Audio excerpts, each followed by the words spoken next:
Nadia Campbell sat in her favorite coffee shop, furiously swiping through her phone with the intensity of someone defusing a bomb.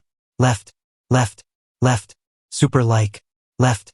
Girl, you've swiped through the entire city of Atlanta at this point, her best friend Monica said, snatching the phone away. Give it back. Nadia lunged across the table, nearly knocking over her caramel latte. Monica held the phone high above her head. Nope. This is an intervention. An intervention? For what? Nadia crossed her arms defensively. For this. Monica turned the phone around, revealing Nadia's dating app profile. You've sent 47 messages in the last 2 days. 47. Nadia, their other friend, Keisha, leaned in with concern. Sweetie, we love you, but you're spiraling. Remember last week when you cried because that guy with the fish pictures didn't text you back? He had a boat. That's stability. Nadia protested.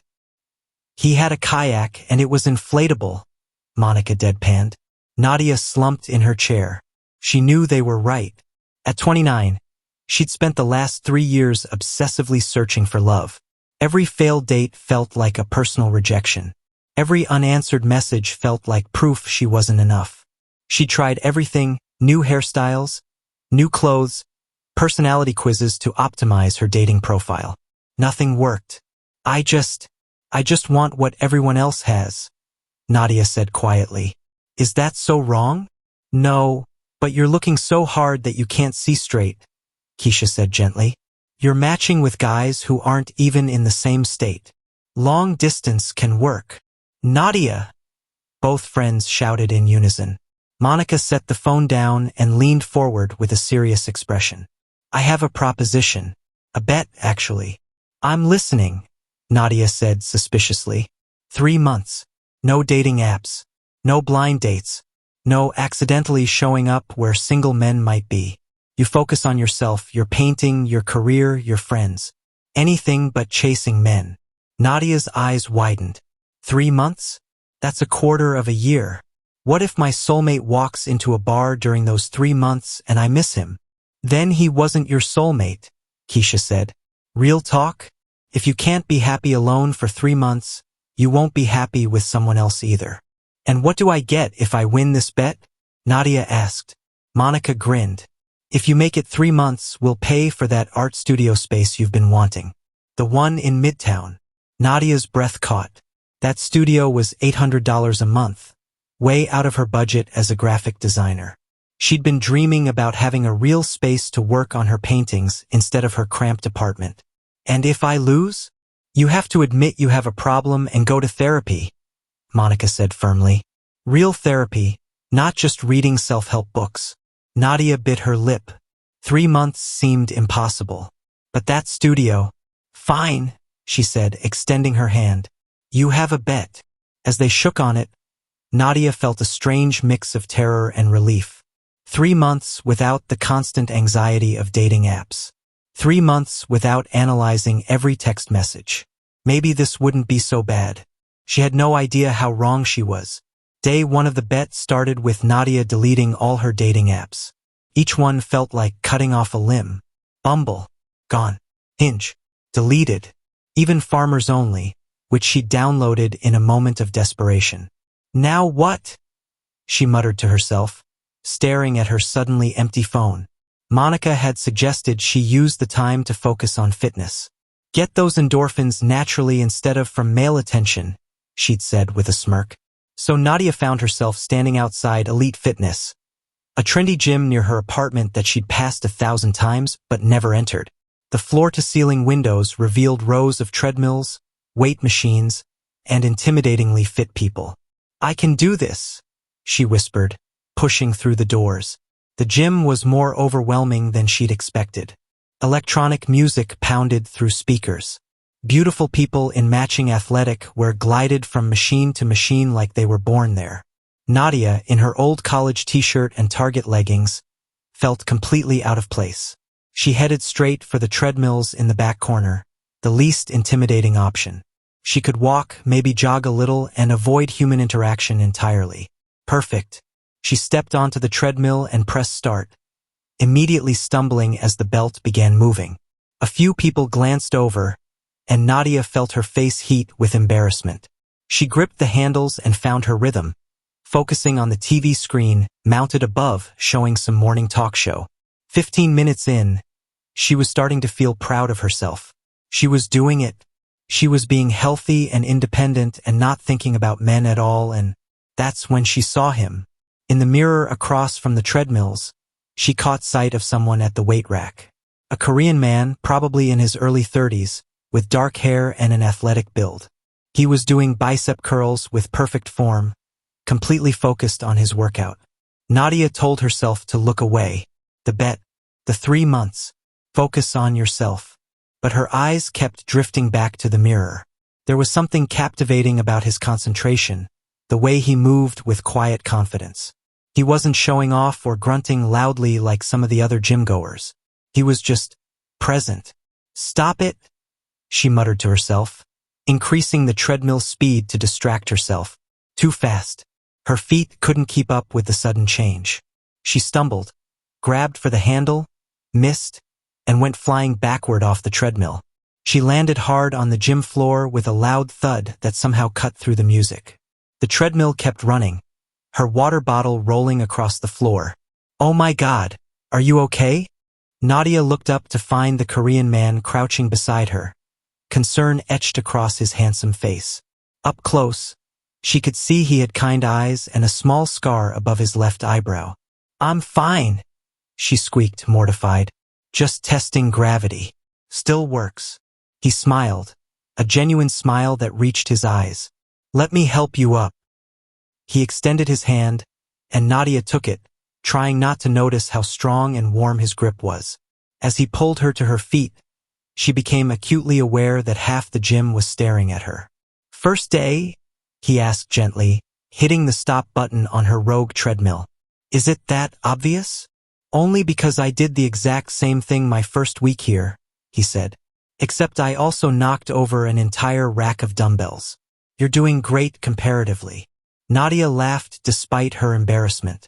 "That's actually really nice of you to say. I'm James, by the way." "Well, mijo, but I go by James."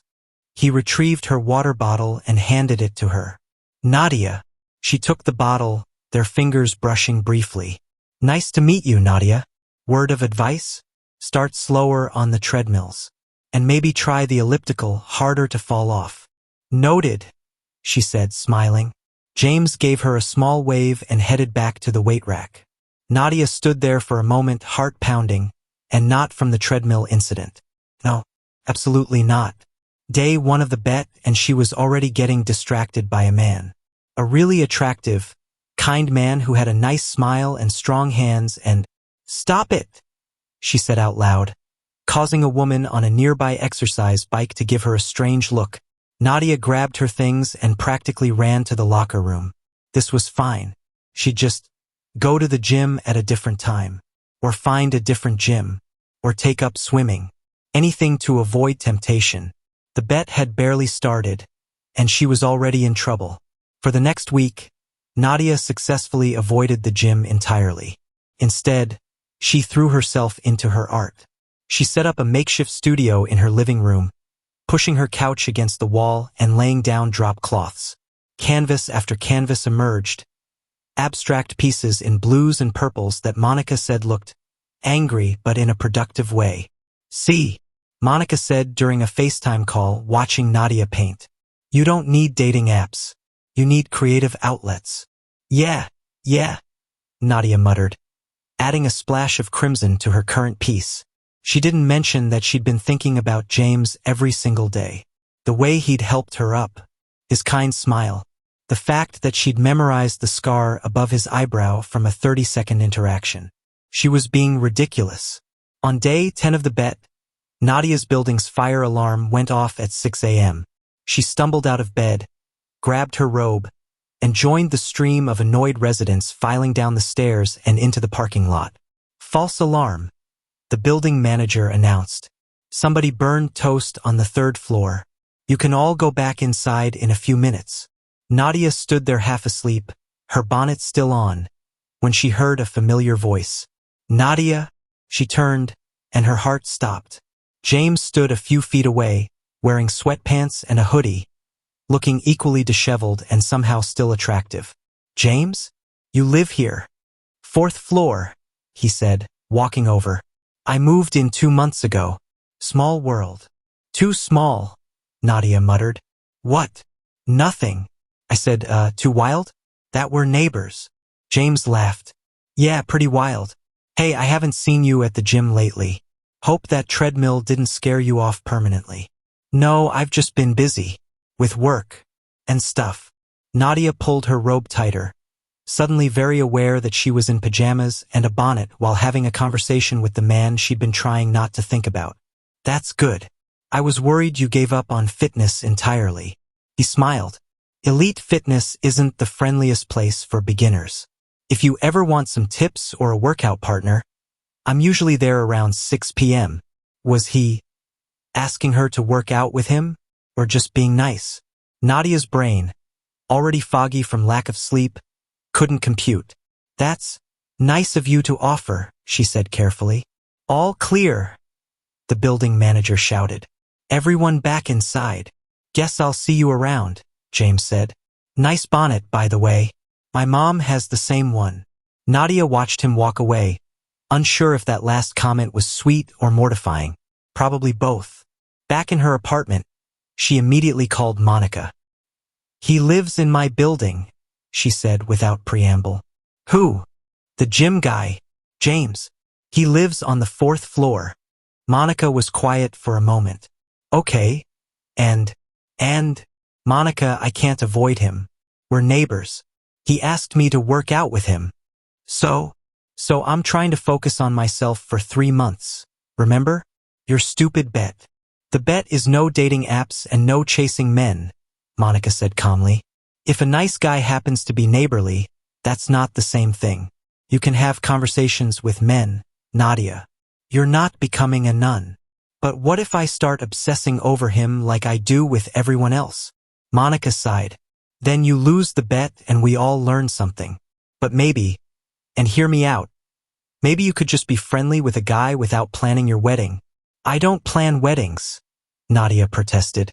"You literally have a Pinterest board called Future Wedding Ideas with 847 pins." Nadia opened her mouth to argue but couldn't. Monica was right. "Fine," she said. "I'll be normal. Totally normal. Just neighbors. Casual acquaintances. Nothing more." "That's the spirit," Monica said, not sounding convinced. After hanging up, Nadia looked at herself in the mirror. "Just be normal," she told her reflection. "Normal people can have attractive neighbors without making it weird." Her reflection didn't look convinced either. Being normal lasted exactly 3 days. On day 13 of the bet, Nadia was running late for a client meeting. She'd spilled coffee on her first outfit, couldn't find her good portfolio, and her hair refused to cooperate. By the time she rushed out of her apartment, she was 15 minutes behind schedule and rapidly approaching full panic mode. She jabbed the elevator button repeatedly, as if that would make it arrive faster. The doors opened. Of course, James was inside. "Hold it," Nadia yelled, running in her heels and nearly twisting her ankle. James caught the door with his hand. "Whoa, careful. You okay?" "Fine. Great. Just late."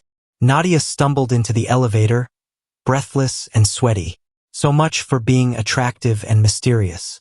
James pressed the lobby button. "Big meeting. Client presentation.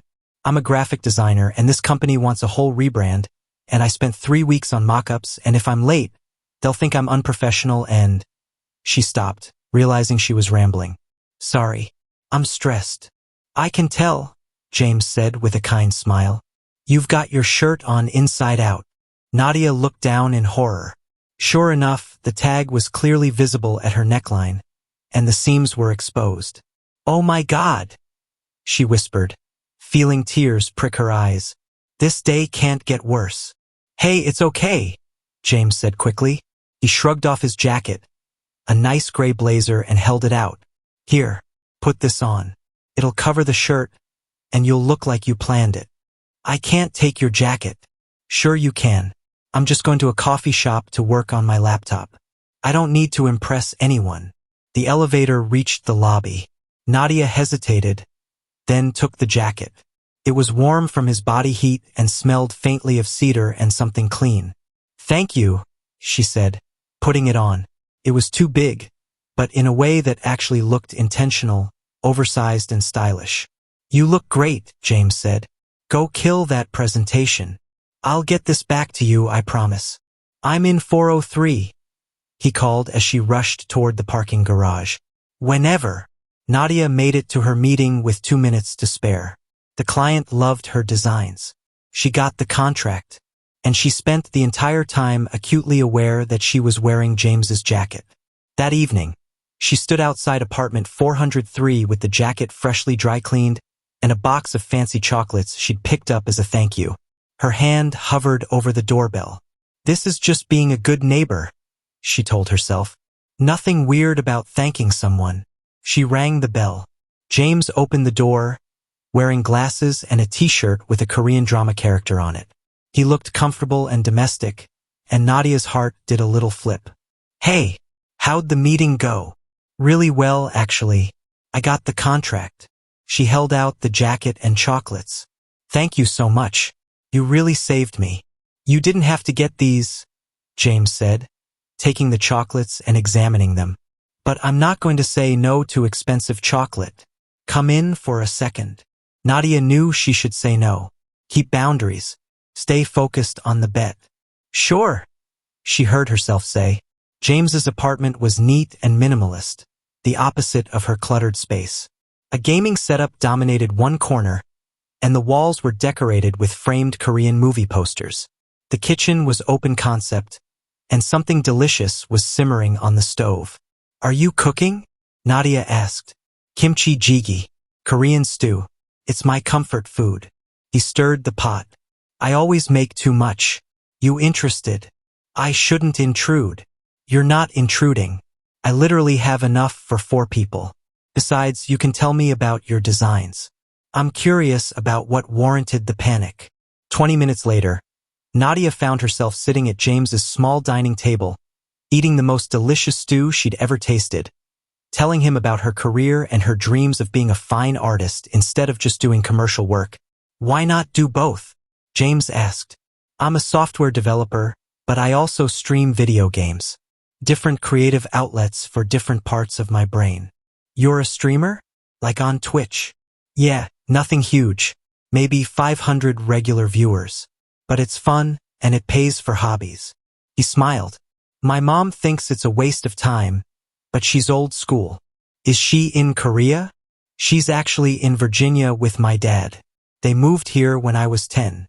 I visit every couple months, and she spends the whole time asking when I'm getting married." Nadia laughed. "My mom does the same thing. Every phone call ends with, 'When are you bringing someone to meet me?'" "The struggle is real," James said, raising his water glass in a mock toast. They talked for 2 hours. About family expectations. About feeling caught between cultures. James between Korean and American. Nadia between her Jamaican heritage and Southern upbringing. About dreams and failures and favorite movies. It was the easiest conversation Nadia had had with a man in years. Maybe ever. When she finally left, floating back to her own apartment, she realized with dawning horror what had happened. She was falling for him. Day 13 of the bet, and she was already falling. "I'm dropping out of the bet," Nadia announced to Monica and Keisha over brunch. "Absolutely not," Monica said, not looking up from her mimosa. "You don't understand. I'm developing feelings. Real feelings." "For the neighbor?" Keisha asked. "His name is James, and yes, we had dinner yesterday, and it was perfect, and I can't stop thinking about him. And this is exactly what I'm not supposed to be doing." Monica finally looked up. "Did you download any dating apps?" "No." "Did you chase him or manipulate a situation to see him?" "No, he invited me." "Then you're not breaking the bet," Monica said firmly. "The bet is about not desperately pursuing men. If a man pursues you, that's different. But I'm obsessing. I checked my peephole 6 times this morning hoping to accidentally run into him." Keisha winced. Okay, that's not great. Which is why I need to end the bet now before I make a fool of myself. No, Monica said. You need to use the bet to practice healthy behavior. Here's what you're going to do. You're going to be friendly with James, but you're not going to initiate contact. If he reaches out, you respond. If he doesn't, you leave him alone and focus on your art. That sounds like torture. That sounds like normal dating behavior, Keisha corrected. Most people don't stalk their crushes through peepholes. I wasn't stalking. Nadia, both friends said in unison. Nadia slumped in her seat. Fine, I'll try. But if this backfires, I'm blaming both of you. For the next 2 weeks, Nadia stuck to the plan. She painted. She worked. She went to the gym at different times to avoid seeing James. When they did run into each other in the building, she was friendly but didn't linger. It was agonizing. She missed their dinner conversation. She wondered what he was doing, if he thought about her, if she'd imagined the connection between them. Every time her phone buzzed, her heart jumped, hoping it was him.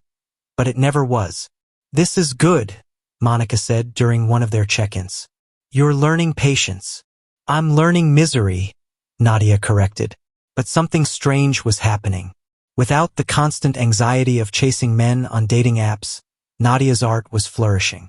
She completed 5 new paintings in 2 weeks, more than she'd done in the past 6 months. Her freelance work was better too, more creative and confident. On day 30 of the bet, her doorbell rang at 8 p.m. Nadia opened it to find James standing there with a nervous smile and a potted plant. Hey, he said, I know this is random, but I haven't seen you much lately, and I thought, I don't know, maybe I did something wrong? At dinner, Nadia's heart melted. No, God, no. You didn't do anything wrong. Oh, good. Because I really enjoyed that night, and I was hoping we could do it again sometime. He held out the plant.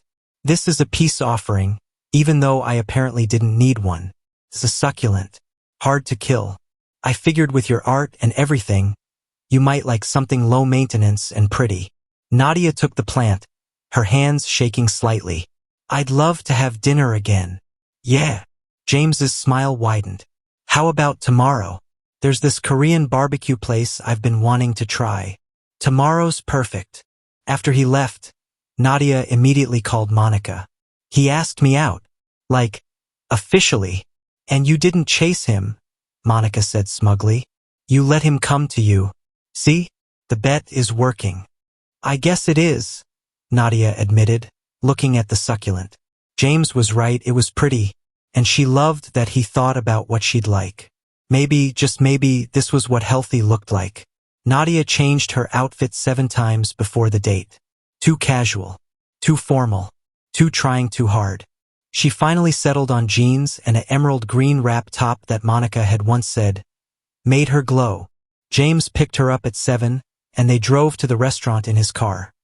A sensible Honda that was meticulously clean except for a small collection of figurines on the dashboard. Anime? Nadia asked, picking up a small character with spiky blue hair. From my streaming days, James said, a bit embarrassed. I was really into shonen anime in my 20s.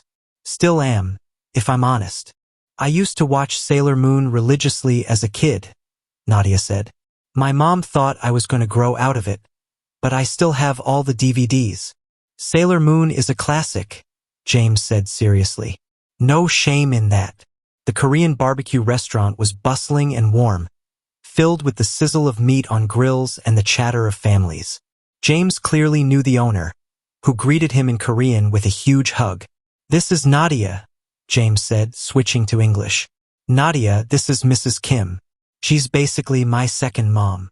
Mrs. Kim looked Nadia up and down with an assessing gaze that made her nervous, then broke into a wide smile.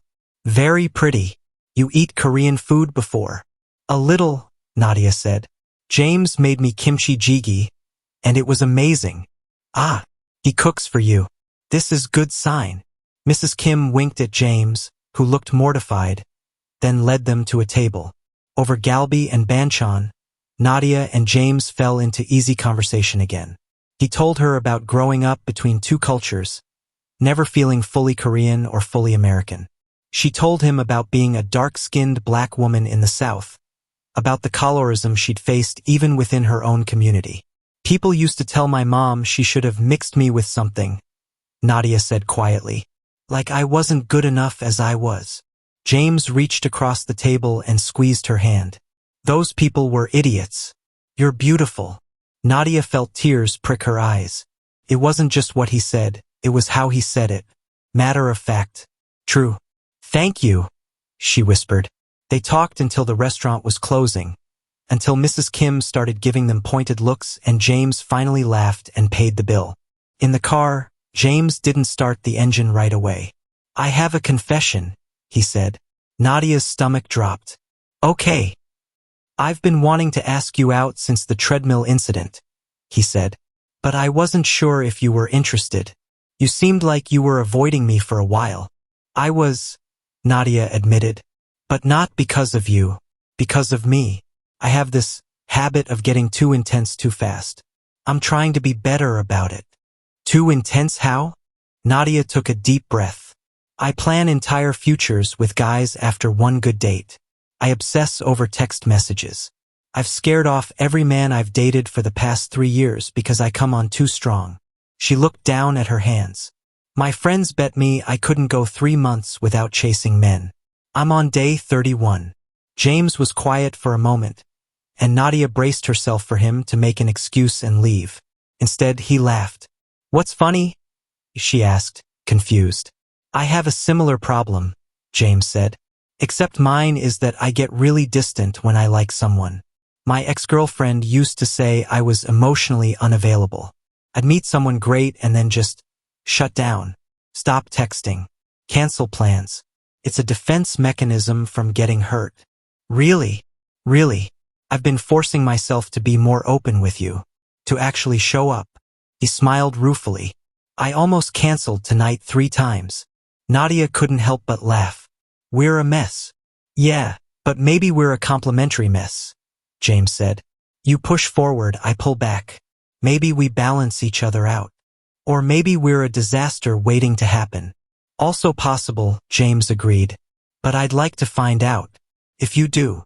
Nadia thought about the bet. About her patterns. About how good it felt to be with someone who understood struggle and imperfection. I'd like that too, she said. But we need to take it slow. Like, actually slow. How slow? I don't know. Normal slow? Whatever normal people do. James grinned. I have no idea what normal people do, but we can figure it out together. He drove her home, and at her door, they had that awkward moment where neither was sure what to do next. I'm going to hug you, James announced, because that feels like the right amount of physical contact for a first date. Solid choice, Nadia said and stepped into his arms. The hug lasted longer than a friendly hug should but shorter than what Nadia really wanted. When they pulled apart, James was blushing. Text me when you get inside, he said. So I know you're safe. You watched me unlock my door. You know I'm safe. Humor me. Nadia rolled her eyes but smiled. Fine. Inside. She texted him a simple, made it safely. Thank you for tonight. His response came immediately. Thank you for giving me a chance. Sleep well, Nadia. She screenshot the message and sent it to Monica with a string of heart emojis. Monica's response. You better not be catching feelings. Nadia. Too late. The next 6 weeks were simultaneously the best and most frustrating of Nadia's life. She and James fell into a pattern. Coffee on Wednesday mornings before work.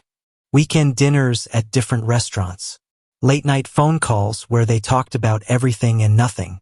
James introduced her to Korean dramas, and she got him hooked on Afrobeat music. But they were taking it slow. Painfully slow. No sleepovers. Minimal physical contact beyond hugs and one brief, perfect kiss after their 4th date. No daily texting marathons, just simple check-ins and occasional funny memes. It was killing Nadia. I want to text him right now, she told Keisha during a coffee date on day 67 of the bet.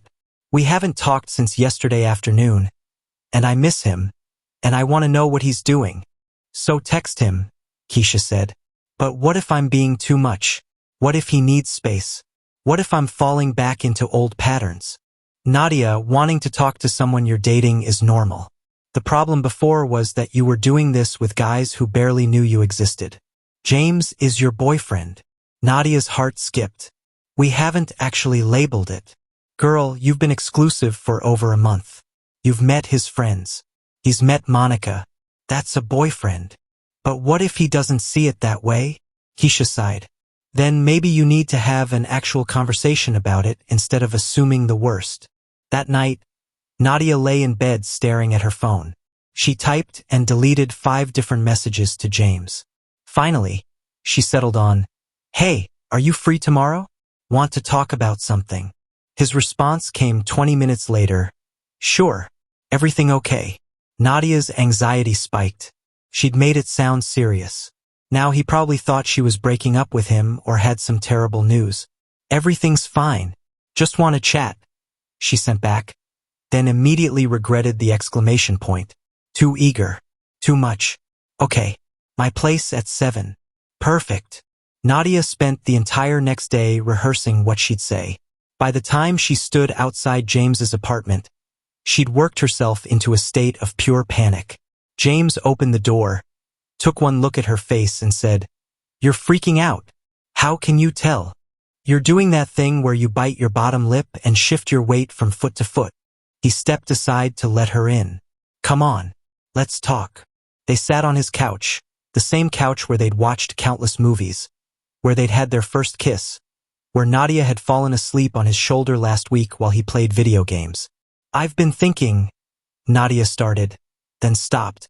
"Actually, I've been overthinking, which is kind of my thing, and I know we're taking this slow, which is good, which is healthy, but I also feel like I don't know where we stand, and that's making me anxious, and I just need to know." "Nadia," James interrupted gently. "Breathe." She took a breath. "What do you want to ask me?" he said. Are you my boyfriend?" James blinked. "Do you want me to be?" "Don't answer a question with a question." He laughed. "Fair. Yes, I consider myself your boyfriend.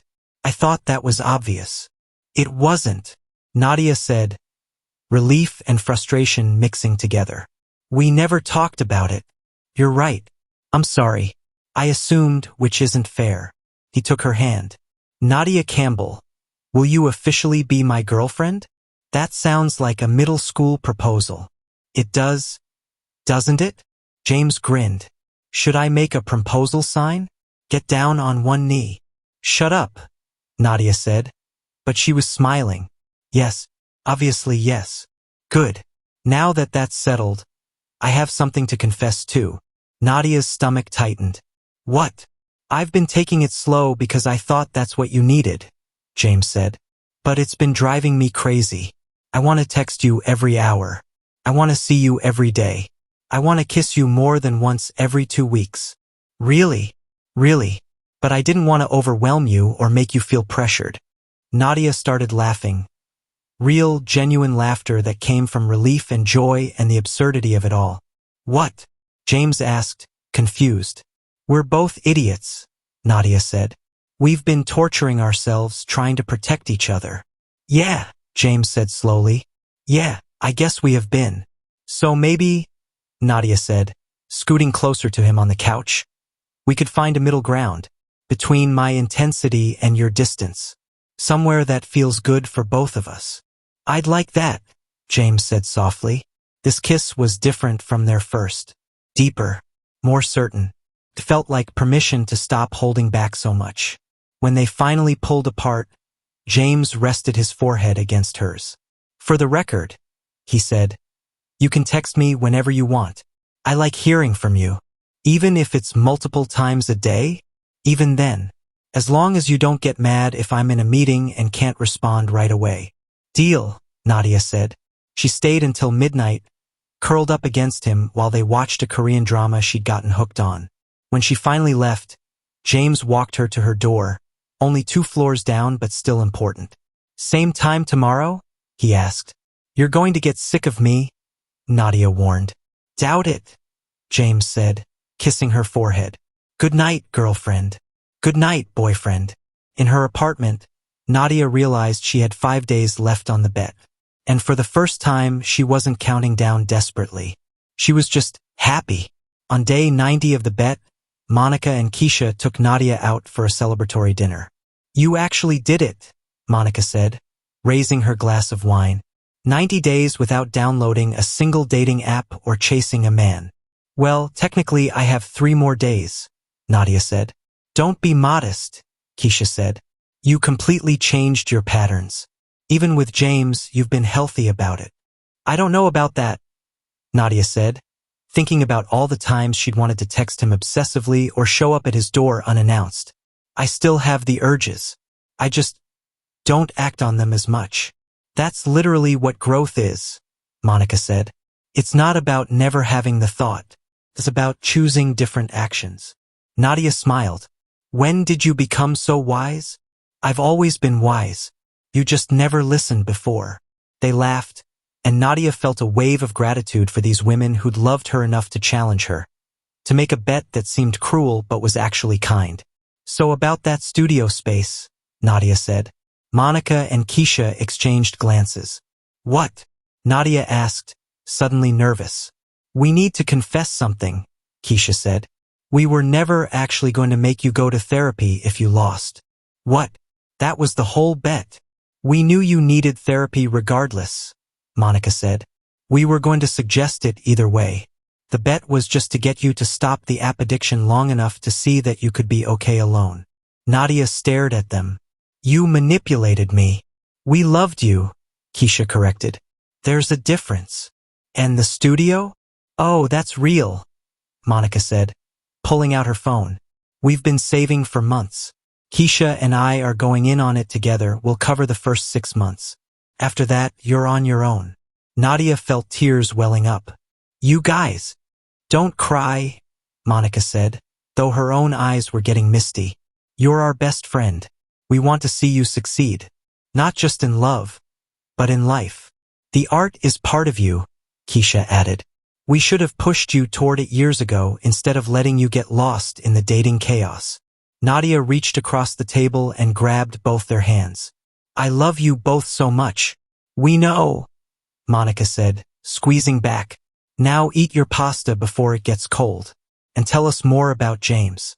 Has he met your mom yet?" Nadia groaned. "No, and I'm terrified. You know how she is. Protective and intense?" Keisha said.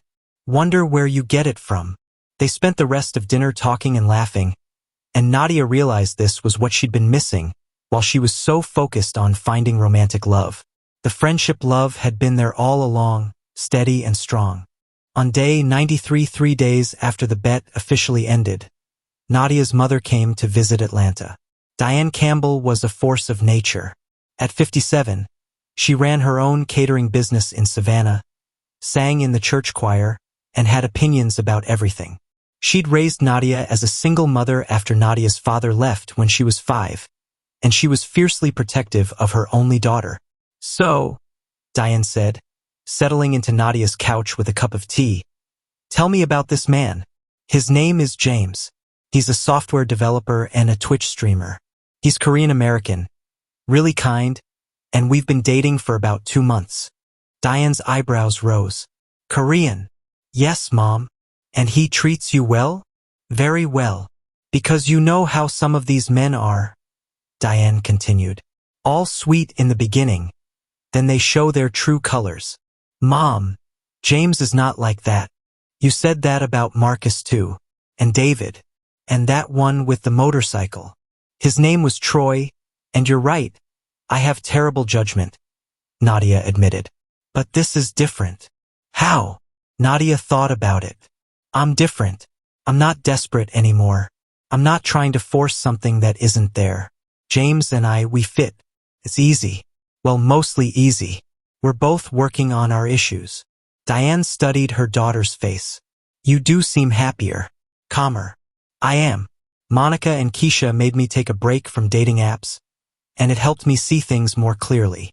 "Those girls are good friends," Diane said approvingly. "So when do I meet this James?" "Actually, I invited him to dinner tonight, if that's okay." "Tonight?" Diane sat up straighter. "Nadia Marie Campbell, you could have given me more warning." I need to fix my hair, change my clothes. Mom, you look beautiful. And James isn't judging you on your appearance. But I'm judging him on his, Diane said matter-of-factly. First impressions matter. That evening, Nadia was a bundle of nerves as she waited for James to arrive. She'd cleaned her apartment twice, changed her outfit 3 times, and stress-eaten half a bag of chips. When the doorbell rang, both Nadia and her mother jumped. I'll get it, Diane said, standing up with the regal bearing of a queen about to meet a commoner. Nadia rushed to beat her to the door. Mom, please be nice. I'm always nice. Nadia opened the door to find James standing there with flowers, a beautiful mixed bouquet, and what looked like a gift bag. Hi, he said, and she could see the nervousness in his eyes. These are for you, and this, he held up the bag, is for your mom. You brought my mom a gift? My mom would kill me if I showed up empty-handed to meet a girlfriend's parent. Diane appeared behind Nadia, and James immediately extended his hand. Mrs. Campbell, it's so nice to meet you. I'm James Park. These are for you. He handed her the bag, and Diane peeked inside, pulling out an elegant box of artisanal chocolates and a small orchid plant. Well, Diane said, and Nadia could see her trying not to smile. That's very thoughtful. Come in, James. Dinner was less awkward than Nadia feared. James was polite and engaging, answering Diane's probing questions about his family, his career, and his intentions with her daughter without getting defensive. So your parents are in Virginia? Diane asked. Yes, ma'am. My dad is a dentist and my mom was a teacher before she retired. I try to visit them once a month. That's good. Family is important. Diane took a sip of wine. And what do they think about you dating a black woman? Mom, Nadia gasped. It's okay, James said calmly. It's a fair question. My parents are traditional in some ways, but they've always taught me that character matters more than anything else. My mom's exact words when I told her about Nadia were, is she kind? Does she make you happy? When I said yes to both, she said that's all that matters. Diane nodded slowly. And your answer would be the same if I asked you those questions? Yes, ma'am. Nadia is one of the kindest people I've ever met. And she makes me very happy. Nadia felt her throat tighten with emotion. Good, Diane said, because my daughter has been through enough heartbreak. She deserves someone who sees her value. I do see it, James said, looking at Nadia. Every day. After dinner, while Nadia was in the kitchen getting dessert, she heard her mother and James talking in the living room. Can I give you some advice? Diane said. Of course. My daughter loves hard. It's her greatest strength and her biggest weakness. She'll give you everything she has, but she needs someone who won't take advantage of that. I won't, James said seriously. I promise. Good. Because if you hurt her, you'll have to answer to me. And I know people. James laughed nervously. I believe you. When Nadia returned with the peach cobbler she'd made, her mother was smiling. A real smile, not the polite one she used when she was just being courteous. He's a good one, Diane whispered to Nadia while James was in the bathroom. Don't mess it up. I'm trying not to, Nadia whispered back. After James left, with a hug from Diane and a lingering kiss for Nadia at the door, mother and daughter sat together on the couch. I like him, Diane said. He's respectful. He clearly cares about you. And he brought me flowers, which shows good breeding. So you approve? I approve. But Nadia, baby, I need you to promise me something. What? Don't lose yourself in this relationship, Diane said. I've watched you do that before. You meet a man, and suddenly your whole world revolves around him. Keep painting. Keep your friends. Keep being Nadia. I will, Mom. I promise. Diane pulled her into a hug. I'm proud of you, you know. You've grown so much this past year. Nadia hugged her back, feeling like a child again, safe and loved and seen. The following week, Monica and Keisha took Nadia to see the studio space they'd rented for her. It was perfect. Located in a converted warehouse in Midtown, the studio had high ceilings, huge windows that let in natural light, and enough space for multiple canvases. There was even a small office area where she could do her graphic design work. "This is too much," Nadia said, tears streaming down her face. "I can't accept this." "Yes, you can," Monica said firmly. "You won the bet. You earned it. Plus, we're not doing this just to be nice," Keisha added. "We want to see you succeed. Consider it an investment in your future." Nadia walked through the space, imagining where she'd put her easel, where she'd store supplies, where she'd hang finished pieces. She could see it all so clearly, a real artist's studio, not just a corner of her apartment. "I don't know how to thank you," she said. "Paint," Monica said simply. "Create. Show the world what you can do." That night, Nadia brought James to see the studio. He walked around slowly, taking everything in. "This is incredible," he said. "You could do so much here." "I know. I'm terrified." "Why? What if I'm not good enough? What if I finally have the space and time to focus on art, and it turns out I'm just mediocre?" James turned to face her. "Then you'll be mediocre. So what? So what?" "James, I've been dreaming about being a real artist my whole life. If I fail, then you fail," he interrupted. "But at least you'll have tried. That's more than most people can say." Nadia thought about this. He was right. She'd spent so much time being afraid of failure that she'd never fully committed to her art. "When did you get so wise?" she asked. "I'm not wise. I just know what it's like to be afraid." He took her hands. "I almost didn't ask you out because I was scared you'd reject me. I almost didn't introduce you to my mom because I was scared she'd disapprove. Fear is natural, but it can't be the thing that stops you." Nadia kissed him, there in her empty studio, surrounded by possibility. "Thank you," she whispered. "For what?" "For seeing me, the real me, not the desperate version who was chasing love. Not the perfect version I was trying to be. Just me. That's the only version I want," James said. Nadia stood in front of her easel, paintbrush in hand, staring at the canvas. She'd been working on this piece for 3 weeks, an abstract representation of transformation, using the blues and purples she loved but also adding golds and reds she'd never used before. Her phone buzzed. A text from James. "Dinner at my place tonight? I'm making japchae." She smiled and texted back, "Can't wait. I'll bring wine." It had been 6 months since the bet started, 3 months since it ended. Nadia's life had changed in ways she never expected. She'd completed 12 new paintings, 3 of which had sold at a local gallery showing Monica had helped her arrange. Her graphic design business was thriving. Having her own studio made her feel more professional, more legitimate. And James was still there, not as an obsession or a fix for her loneliness, but as a partner. They'd had fights about his tendency to withdraw when stressed, about her tendency to overthink everything. But they'd worked through them, learning each other's patterns and triggers. His mom had visited last month, and Nadia had made Jamaican curry goat that Mrs. Park declared different but delicious. They'd spent the weekend showing her around Atlanta, and Nadia had felt the weight of approval when Mrs. Park hugged her goodbye and said, "Take care of my son." Monica and Keisha were planning a trip to Seoul for the following year, and James had promised to be their tour guide.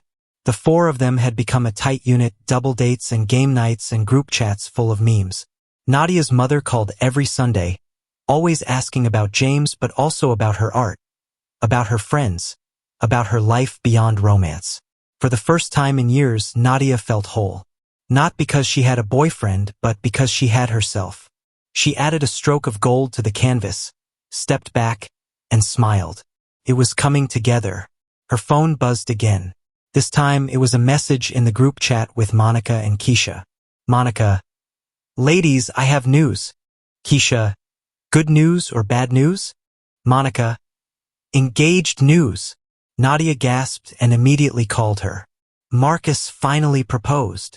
Monica screamed as soon as she answered. "Last night at the restaurant where we had our first date." "Oh my God, congratulations." Nadia squealed, genuinely thrilled for her friend. They talked for 20 minutes about the proposal, the ring, the wedding plans that Monica had definitely already started making.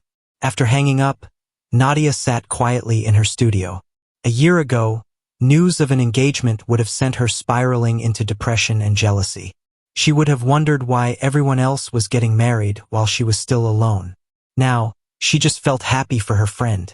That evening at James's apartment, she told him about Monica's engagement while they cooked together. A routine they'd fallen into, sharing kitchen space and conversation. "That's great," James said, stirring the noodles. "Marcus seems like a good guy." "He is. They're perfect together." James glanced at her. "Are you okay? I know engagements used to be hard for you." "I'm fine," Nadia said, and meant it. "I'm happy for her." "Good." He paused. "For what it's worth, I'm not planning to propose anytime soon. I know we've only been dating for 6 months, and I want to make sure we're really solid before." "James," Nadia interrupted, laughing, "I'm not expecting a proposal. 6 months is nothing. We're still figuring things out." "Really?" "Because the old Nadia that you've described would have had the wedding planned by now." "The old Nadia was an idiot," she said affectionately. "The new Nadia is perfectly happy taking things one day at a time." James pulled her close, resting his chin on top of her head. "I like the new Nadia, though I like the old one too. Even the messy parts." "The messy parts are still here," Nadia admitted. "I still have moments where I want to check your phone or ask if you're mad at me for no reason. I still overthink texts. And I still have moments where I want to retreat into my games and shut everyone out," James said. "We're not perfect. We're just trying." "That's all we can do," Nadia said. They ate dinner on his couch, watching a Korean drama Nadia had gotten completely invested in. When she fell asleep against his shoulder, James carefully moved her to his bed and covered her with a blanket. He sat for a moment, watching her sleep, thinking about how different his life was now. Before Nadia, he'd been content but lonely. He'd filled his time with work and games and occasional dates that never went anywhere because he kept people at arm's length. Nadia had crashed into his life, literally off that treadmill, and forced him to be more present, to show up, to try. He loved her. He'd known it for months but hadn't said it yet, waiting for the right moment. Maybe there was no right moment. Maybe he should just say it. 2 weeks later, Nadia was putting the finishing touches on her transformation painting when James texted. "Can I come to the studio? Want to see what you're working on." "It's not done yet," she texted back. "Don't care. Want to see the process." Nadia smiled. He'd been so supportive of her art, always asking questions and genuinely caring about her creative journey. It was different from past boyfriends who'd treated her painting as a cute hobby. When James arrived, he spent a long time studying the canvas in silence. Nadia fidgeted, nervous about his opinion even though she knew she shouldn't be. "It's powerful," he finally said. "I can see the journey in it. The darkness becoming light." "That's exactly what I was going for," Nadia said, relieved. "It's about transformation, about becoming." "It's about you," James said. "Isn't it? The you from 6 months ago to the you now." She nodded. "Is that too self-indulgent?" "No, it's honest. The best art is honest." They sat on the paint-splattered drop cloth, leaning against the wall, shoulders touching. "I've been thinking," James said carefully, "about the bet your friends made with you." "What about it?" "It changed your life. Those 3 months where you had to focus on yourself instead of chasing love." "It did," Nadia agreed. "I'm grateful for it, even though I hated it at the time." "What if we made our own bet?" James asked. Nadia turned to look at him. "What kind of bet?" "That we stay together for a year before we talk about any major next steps. No pressure about moving in together or engagement or any of that. Just being together and growing together." "That's not really a bet," Nadia pointed out. "What are the stakes?" "The stakes are us," James said seriously. "If we can make it a year, through holidays and family drama and normal life stress, without forcing anything, then we'll know this is real.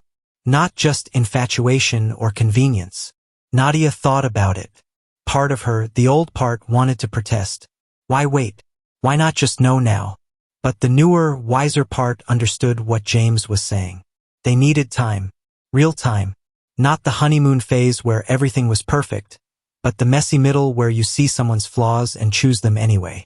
Okay, she said. I'm in. 1 year from now, we reassess.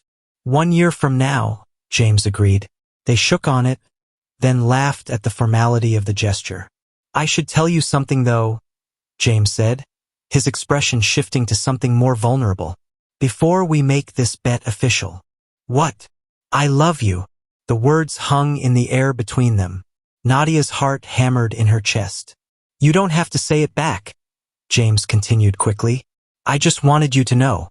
I've known for a while, and it felt dishonest to make this bet without being honest about how I feel. Nadia looked at him, really looked at him, at the nervous hope in his eyes, at the way he'd shown up for her, consistently and genuinely, for 6 months, at how he'd challenged her to be better while accepting her exactly as she was. I love you too, she said. I've been too scared to say it. Scared I'd scare you away. But I do. I love you. James pulled her into a kiss that was different from all their previous kisses. It wasn't tentative or exploratory. It was certain. It was real. When they pulled apart, both were smiling. So, Nadia said, a year, huh? A year. And then what? Then we see where we are, James said. Maybe we'll be ready for more. Maybe we'll realize we want different things. Either way, we'll have given it our best shot. I can live with that, Nadia said. They sat there for a long time, surrounded by unfinished paintings and possibility, holding hands and planning a future that was uncertain but full of hope. Nadia stood in front of a gallery wall featuring 15 of her paintings. The opening night of her first solo exhibition had been a success. Nearly half the pieces had sold, and critics had called her work emotionally resonant and boldly personal. But right now, the gallery was closed. She'd asked for a private moment before the final day of the show. James stood beside her, looking at the centerpiece, the transformation painting she'd finished a year ago. Remember when you first showed me this? He asked. In the studio. You said it was honest. It still is. He squeezed her hand. You've come so far, Nadia. We've come so far, she corrected. It had been exactly 1 year since they'd made their bet. 1 year of growth and challenges and learning to love someone without losing yourself. They'd fought about James's family visiting during her busiest work season. They'd struggled through Nadia's anxiety spiral when a major client canceled. James had gotten a promotion that required longer hours, and Nadia had gotten accepted to a prestigious art residency that would take her away for a month. But they'd survived it all. Together. So, James said, turning to face her, it's been a year. It has. What do you think? Are we real? Nadia pretended to consider. I don't know. Let me check the criteria. Have we survived family holidays? Check. Thanksgiving with your mom, Christmas with mine. Have we had at least one major fight? Check. The great thermostat debate of March. Have we supported each other's dreams even when it was inconvenient? Check. I learned way too much about art theory, and you can now identify at least 5 League of Legends characters. Nadia laughed. Then I guess we're real. James reached into his pocket, and Nadia's heart stopped. Before you panic, he said quickly. This is not a proposal. We agreed, no pressure, no rushing. Then what? He pulled out a key. A simple silver key on a blue keychain. It's a key to my apartment, James said. I want you to move in with me. Not because we have to, but because I want to wake up next to you every day. I want to trip over your paintings in the hallway and argue about what to watch on Netflix and figure out whose turn it is to do dishes. Nadia took the key, feeling its weight in her palm. This is a big step, she said. I know. And if you're not ready, that's okay. We can wait longer. I just wanted you to know that I'm ready. Whenever you are. Nadia thought about her apartment. Her sanctuary for so long. The place where she'd learned to be alone. She loved that space. It represented her independence, her journey. But she also loved the idea of building something new with James. Of combining their lives in a messy, imperfect, beautiful way. I'm ready, she said. But I'm keeping my studio space. Obviously, that's non-negotiable. And I get to redecorate. Within reason. And we're getting a cat. James groaned. I'm allergic. You said you were only mildly allergic. Mildly allergic still means allergic. They bickered good-naturedly as they left the gallery, hands intertwined, planning a future that was uncertain and imperfect and absolutely right. Monica called as they were walking to the car. So? She said when Nadia answered. How's the 1-year anniversary? Did James do anything romantic? He gave me a key to his apartment. I'm moving in. Monica screamed so loudly that James could hear it from where he was standing. Finally. I've been waiting for this. Do you know how hard it's been not to ask constantly? You're impossible, Nadia said, laughing. I'm invested. There's a difference. Keisha.